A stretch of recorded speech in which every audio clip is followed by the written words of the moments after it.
Pues sean bienvenidos a este canal de YouTube de Altar de la Cruz. No se les olvida, no, me gusta su like, acá abajo la campanita, piquen, puchen. Está interesante esto. Lástima que López Obrador no quiera entender que el fiscal Germanero es un panista, que Florero va a estar ahí protegiendo a todos estos, la perrada narcopanista, y que tienen cola, hijos de su, desde Fox, Calderón y toda la recua de ellos. Conferencia matutina de cómo a partir de que la ministra Norma Piña asume la titularidad de la Suprema Corte de Justicia de la Nación, pues prácticamente ha habido ya digamos, un solapamiento desde la Suprema Corte de Justicia hacia los jueces, magistrados e incluso ministros que son corruptos, porque no hay otra manera de llamarles. Y en ese sentido, pues ya las evidencias de esta corrupción han quedado expuestas, se están prácticamente liberando no solo las cuentas bancarias de delincuentes de cuello blanco, sino a los propios delincuentes de cuello blanco se les está dejando en la calle, a pesar de todo el trabajo que ha costado, pues meterlos en la cárcel. Todos sabemos que estos son traficantes de influencias y que ha sido muy difícil lograr que caigan en la cárcel. Entonces, preguntarle, presidente, si no es momento ya que desde aquí, desde esta tribuna, se dé a conocer los nombres de estos juzgadores que se han vendido al mejor postor, que son corruptos y que están haciendo todas estas liberaciones. Se ha hecho en otros momentos, pero digamos que son caso por caso, pero aquí lo que necesitamos es conocer hasta dónde llega esta corrupción en el Poder Judicial. Está claro que la ministra Norma Piña pues no va a hacer ninguna reforma al Poder Judicial que tanto se necesita, porque ya está solapando a estos corruptos. Presidente, muchas gracias.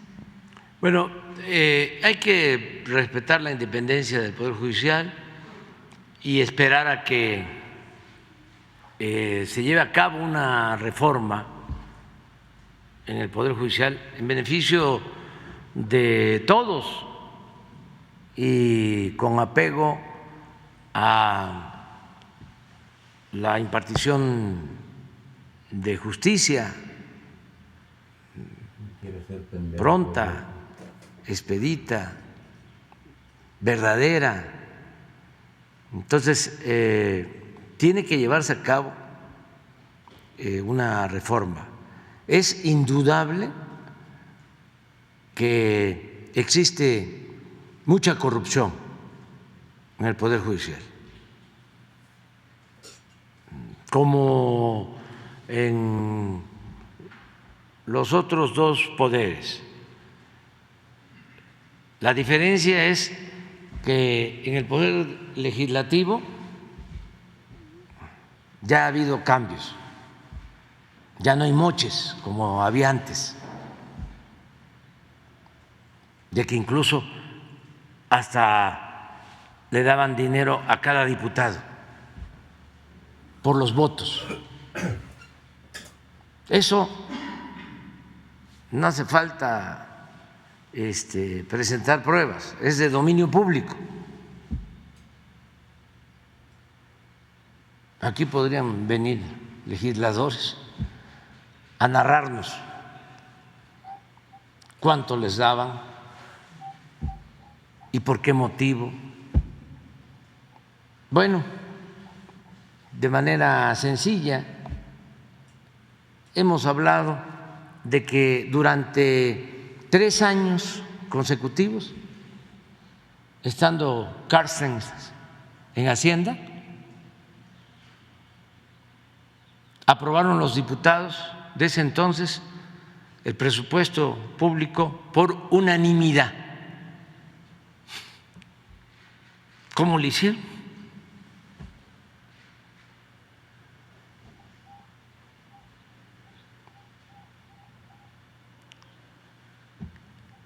Era un presupuesto para favorecer al pueblo.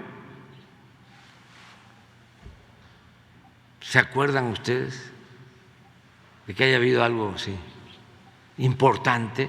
Aumento de salario, incremento a los programas de bienestar, un plan de combate a la corrupción, un plan para establecer una política de austeridad de Estado. Nada, nada. Y posteriormente lo siguieron haciendo. ¿Qué hacían? Entregaban dinero del presupuesto a los legisladores, cuya función no era ejecutar obras, les entregaban oficios de autorización para ejecutar obras.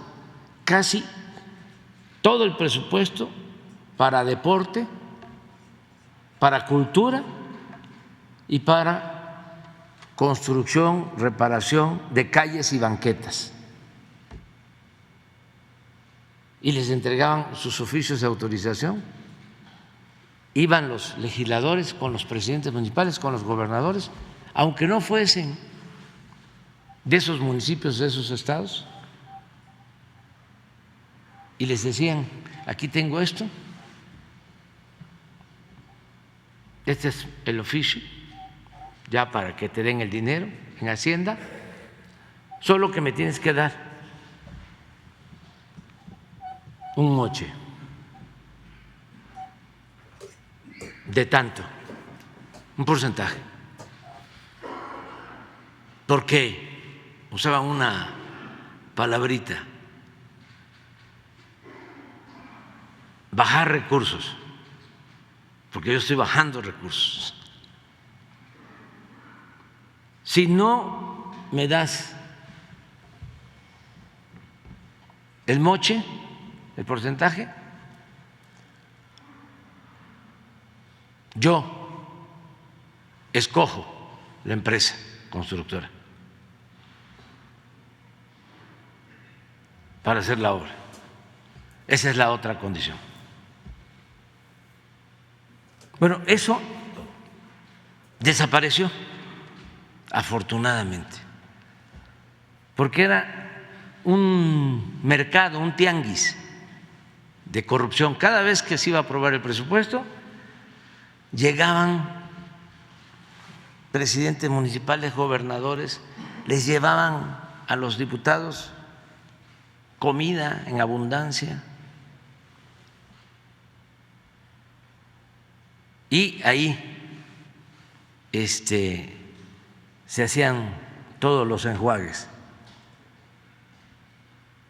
No solo les daban a los diputados en lo individual, sino a los encargados de grupo,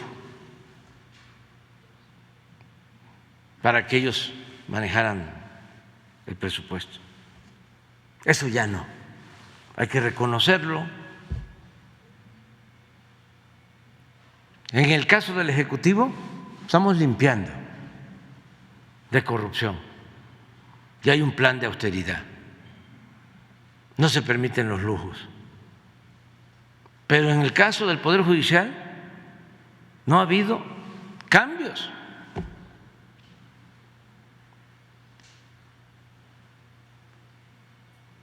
Al contrario, lo que está saliendo es de que se le está dando libertad a presuntos delincuentes, de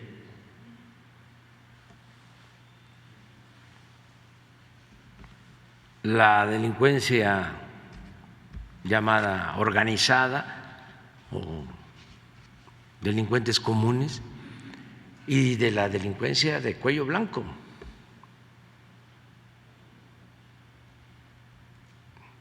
Porque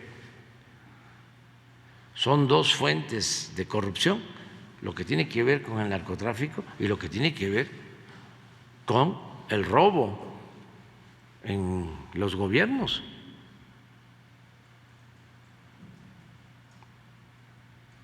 No olvidemos eso, porque a veces nada más se piensa la delincuencia, ¿no?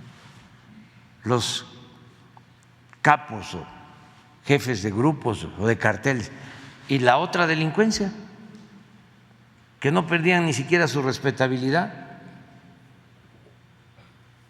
Llegaron una vez en la revista Forbes a poner al Chapo entre los 10 más ricos de México.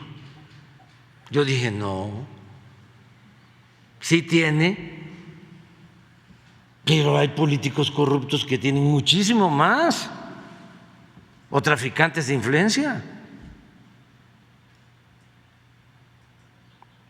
O sea, nos engañaban. Es como lo de los impuestos.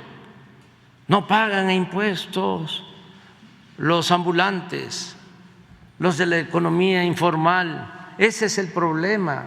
Por eso no hay recaudación. Puro cuento. No pagaban impuestos los de arriba, los grandes empresarios, los grandes banqueros, las grandes corporaciones. Esa era la defraudación fiscal mayor. Es como esto, de que no aumentes el salario porque ahí viene la inflación. O lo que dijo el anterior secretario de Hacienda, de que si aumentaba la gasolina no afectaba al pueblo porque la mayoría de la gente no tenía automóviles.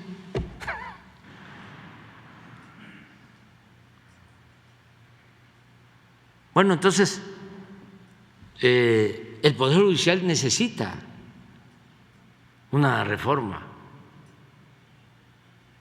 Yo no voy a poder hacerlo, eso le va a corresponder a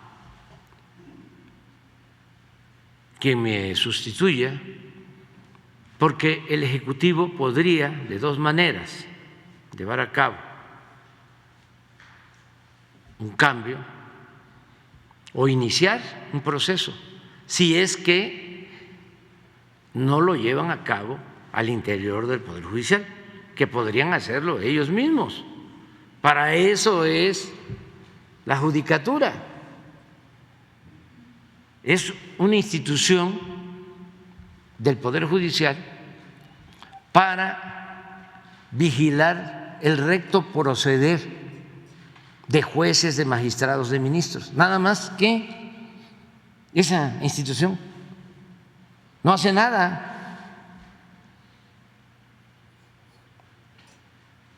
Está ahí de florero, de adorno.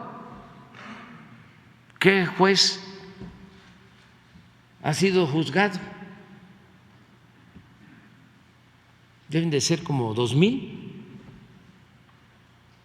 1,500, 2,000 jueces. ¿Qué magistrados? No.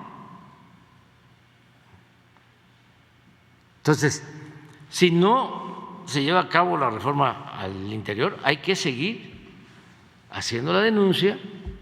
¿Y por qué pienso que el Ejecutivo podría ayudar? Primero, porque puede mandar una iniciativa al Congreso. Yo espero que el próximo presidente, sea hombre o mujer,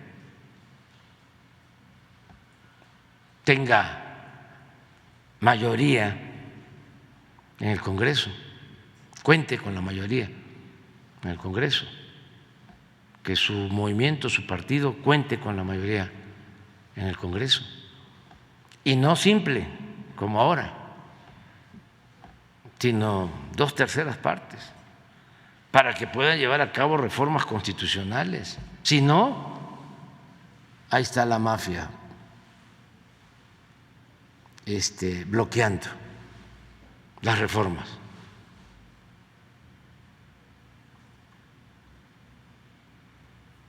Entonces, sí podría hacer una reforma constitucional. Nosotros no vamos a poder, primero por el tiempo y segundo porque no tenemos 2/3 partes. Otra posibilidad es que el titular del Ejecutivo es el que propone las ternas para el cambio de ministros cuando se van venciendo sus tiempos, sus periodos. A mí me tocaron proponer 4. Sí, pero son por panistas. No me fue muy bien, que digamos, porque mi propósito era, lo pensé, Sí, siempre pensando dije, que no voy a enviar una sean iniciativa panistas y priistas. porque se debe de respetar la independencia del Poder Judicial. Pero sí puedo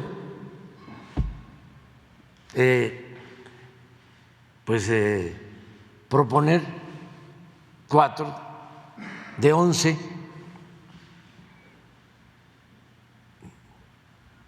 y lograr con ellos impulsar de arriba hacia abajo, aunque no es fácil, la renovación en el Poder Judicial. No pude, me equivoqué con los que propuse, no todos, ¿no? Desde luego. No, pero qué tal que tenga mejor suerte quien va a sustituirme, hombre o mujer. Le va a tocar creo que 4.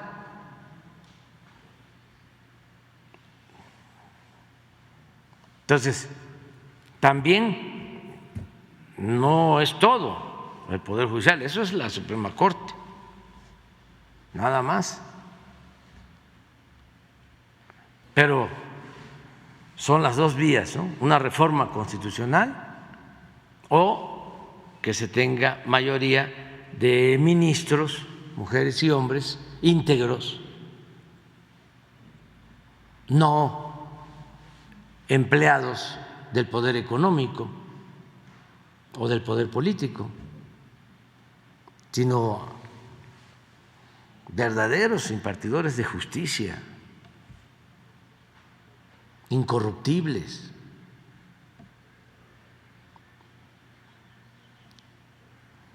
Y nosotros vamos a seguir insistiendo en que debe de limpiarse el Poder Judicial.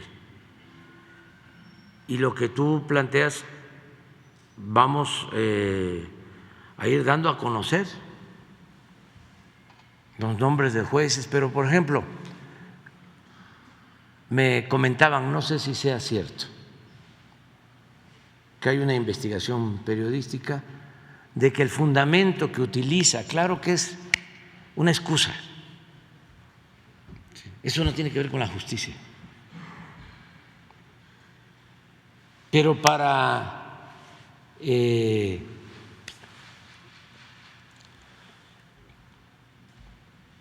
tomar la decisión de descongelar las cuentas de la esposa de García Luna, utilizan una tesis de un ministro, Medina Mora, que fue procurador y que trabajó con García Luna y con Calderón, y estuvo involucrado en Rápido y Furioso. Bueno, esa tesis, no sé si sea cierto, es la que utiliza el juez magistrado para darle la libertad a las cuentas, ¿no? O liberar las cuentas que estaban congeladas de la esposa de García Luna. Y fíjense, el argumento es que no se pueden congelar cuentas si no hay una solicitud del extranjero. O sea, una franca intromisión a la independencia y a la soberanía del país. O sea, como no lo pidieron del extranjero, no se puede llevar a cabo